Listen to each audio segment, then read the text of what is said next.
स्मृतं सर्वमङ्गलमाङ्गल्ये शिवे सर्वार्थसाधिके शरण्ये त्र्यम्बके गौरी नारायणी नमोस्तुते नारायणी नमोस्तुते।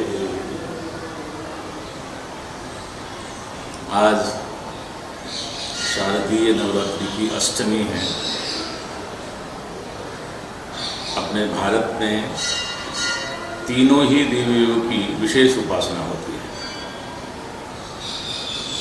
महाकाली, महालक्ष्मी, महासरस्वती, ये तीनों ही शक्ति ये जगत को चलाने में ये सर्वसमर्थ है और इन तीनों शक्ति से ही जगत चलता है, संचालन होता है। और वो तीनों ही शक्ति हमारे भीतर है। महाशक्ति महाकाली भी है, महालक्ष्मी भी है, महासरस्वती भी है। हम कितने शक्तिशाली हैं, हम कितने बुद्धिशाली हैं, हमारे पास में कितना वैभव है, ये उससे एक सामान्य रूप से उसका संकेत है। अब हम शक्ति की पूजा, दुर्गा की पूजा या सरस्वती की पूजा क्यों करते हैं? अपने आप पर दो प्रकार का कर्म होता है। एक होता है सकाम कर्म और एक होता है निष्काम कर्म। जगत में लगभग सकाम करने वाले ही अधिकांश हैं। जो सकाम कर्म करते हैं वही अधिकांश लोग सकाम करने वाले हैं, क्योंकि अपनी कामनाएं होती हैं। हम उस कामनाओं की पूर्ति के लिए कोई ऐसी शक्ति होती है जो हमारा साथ देती है या हम उस पर विश्वास करते हैं। जो आस्तिकगण हैं तो जो भी अज्ञात तत्व हैं, जिसको हम शक्ति कहते हैं, चाहे भगवान हो, भगवती हो, कोई भी शक्ति हो, उसकी हम लोग उपासना करते हैं। और जैसे मैंने कहा कि दो प्रकार होते उपासना के। एक होता है सकाम कर्म, एक होता है निष्काम कर्म। लगभग जितने भी कर्म हैं वो सकाम है। जो आज प्रायः लोग उपवास करते हैं, 9 दिन का उपवास रहता है और 9 दिन के उपवास में हम उस देवी की आराधना करते हैं जिस देवी ने मनुष्य की नहीं, देवताओं की भी रक्षा की। ऐसी माँ दुर्गा, महिषासुर मर्दिनी। तो हम जब संकट आता है, केवल मनुष्य पर नहीं, देवताओं पर भी जब संकट आता है, तो वो भी देवता भी तो शक्ति के ही वहाँ पर नतमस्तक होते हैं।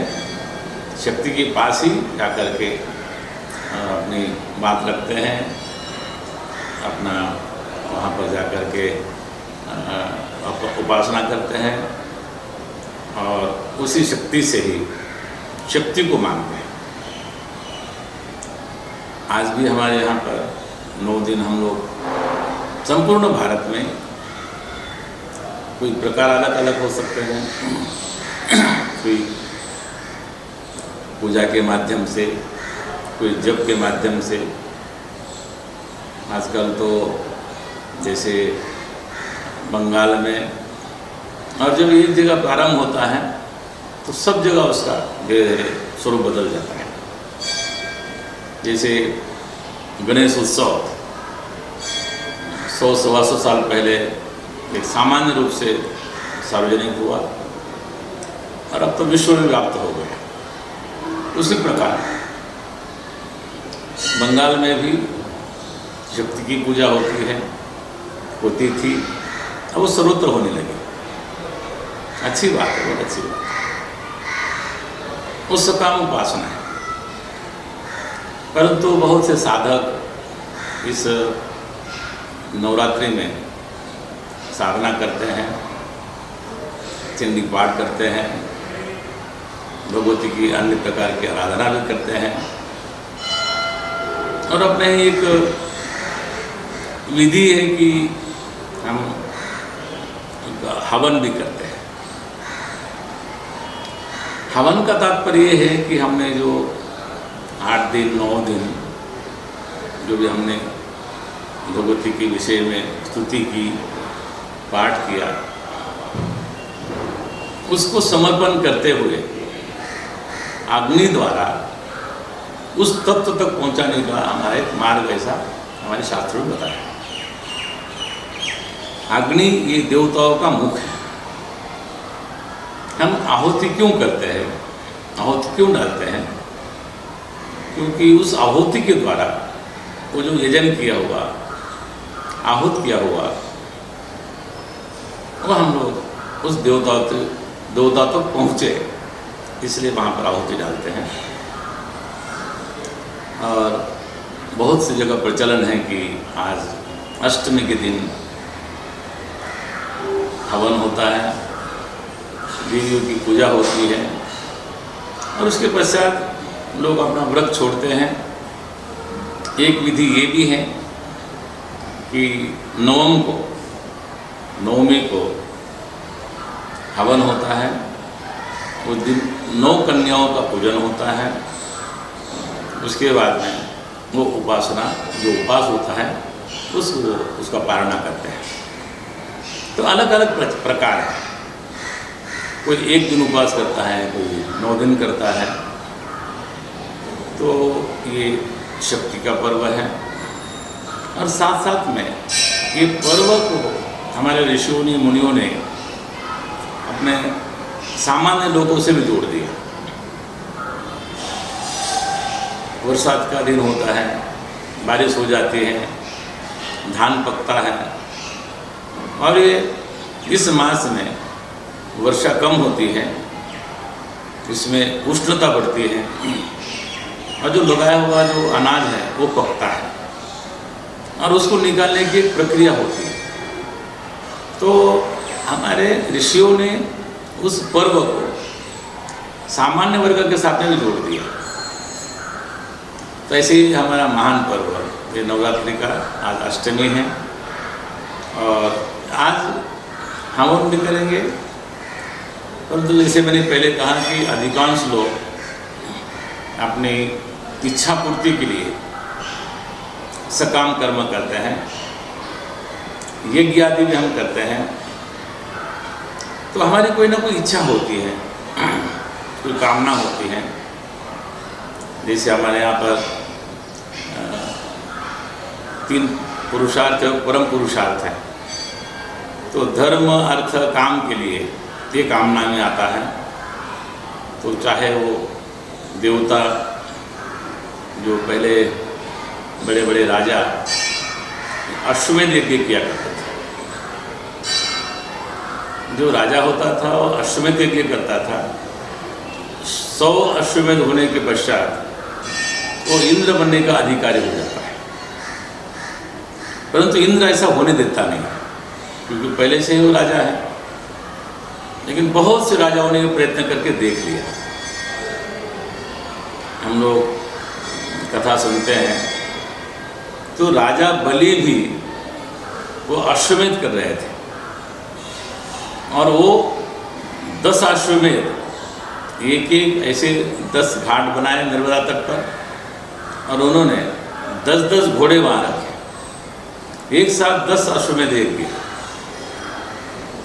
अब इंद्र को भय हुआ, प्रार्थना की और वहाँ पर भगवान अमन प्रकट हुए। तो इसी प्रकार सब कामनाएं हैं। पुत्र कामेष्टि यज्ञ नारद दशरथ ने किया,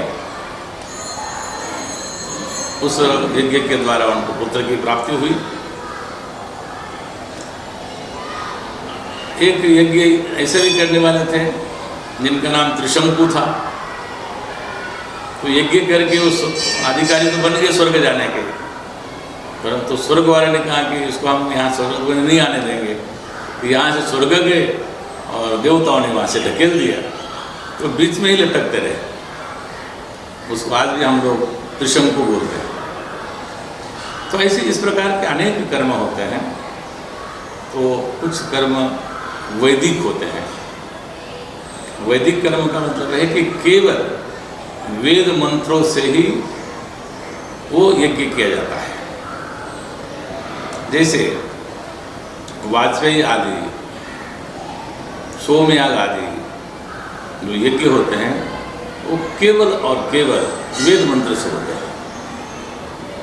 परंतु आजकल जो हम लोग यज्ञ देख रहे हैं, सतचंडी है, सहस्त्रचंडी है, लक्षचंडी है, महारुद्र है, अतिरुद्र है, ये जो जितने दोनों मिश्रित है, कुछ वेद के मंत्र हैं और कुछ पुराण के मंत्र हैं। इसलिए इनको शास्त्र में एक तांत्रिक कहा गया। पूजा के साथ में जो दो तंत्र है अपने यहाँ पर, एक तंत्र है वाम मार्ग, एक है दक्षिण मार्ग। वाम मार्ग है उसको अच्छा नहीं माना जाता है। उसमें थोड़ा सा कुछ ऐसी क्रियाएं होती हैं, इसमें पशु आदियों का भी उसके अंदर हवन होता है, उसके बलि चढ़ाई जाती है। परंतु एक होता है दक्षिण मार्ग, तो सात्विक पूजा होती है। तो हम यज्ञ भी करेंगे और साथ साथ में आप लोगों ने, बहुत लोगों ने देखा होगा कि यज्ञ की पूर्णाहुति के समय में एक क्रिया होती है। अपना जो कोहड़ा होता है, वो कोहड़े को हम लोग उसको बीच में से उसको छेदन करते हैं, उसके दो भाग करते हैं और कहीं चौराहे पर जाने के लिए खोल देते हैं। और फिर अंत में पूर्णाहुति करते हैं श्रीफल से, नारियल से। नारियल एक प्रकार से वो सृष्टि का स्वरूप है। विश्वामित्र जी ने वो पेड़ पर भी मनुष्य की रचना की थी, लेकिन ब्रह्मा जी ने वहाँ पर कहा कि भाई ऐसा तो नहीं हो सकता है कि वो तो एक हमारी सृष्टि है, सृष्टि की परंपरा है।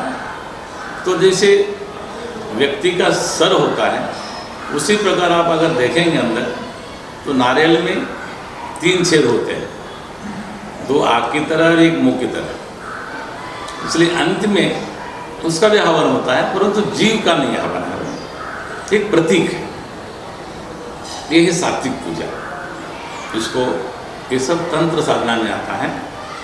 तो फिर कभी उस पर चर्चा होगी, किसी का कोई प्रश्न होगा तो उस पर फिर चर्चा करेंगे। परंतु आज कई कार्य भी होते हैं। तो भगवती ने मुझे भी एक दायित्व दिया है। तो आज माँ वैष्णो देवी के दर्शन के लिए वहाँ जाना भी है, इसलिए संक्षेप में आज का जो सत्संग है यहाँ पर कर रहे हैं। और मैं समझता हूँ कि अब यहाँ पर कथाकार भी आए हैं। जब मैं कभी यहाँ नहीं रहूँगा तो कथाकार इस यहाँ जो नित्य प्रति स्वाध्याय प्रवचन होता है, उसका भी कुछ भाग इसमें प्रसारित किया करेंगे। तो मैं पुनः एक बार अनेक अनेक शुभकामनाएं देता हूँ। हमारा राष्ट्र जो तीनों देवियों की उपासना हम करते हैं, हमारे में भी शक्ति हो, हमारे में बुद्धि हो, हमारे में भी ऐश्वर्य हो, संपूर्ण शक्ति हो। तो हम परमात्मा से, भगवती से यही मांगते हैं कि हमारा राष्ट्र सदृढ़ हो, हमारी बुद्धि निर्मल हो और साथ साथ में जो हमारा वैभव है वो भी हमें प्राप्त हो। इसी कामना के साथ में भगवती को हम प्रणाम करते हुए और आप सबसे भी आज के यही पर विराम लेते हैं। ओम पूर्णमदः पूर्णमिदं पूर्णात् पूर्णमुदच्यते पूर्णस्य पूर्णमादाय पूर्णमेवावशिष्यते। ओम शांति शांति शांति।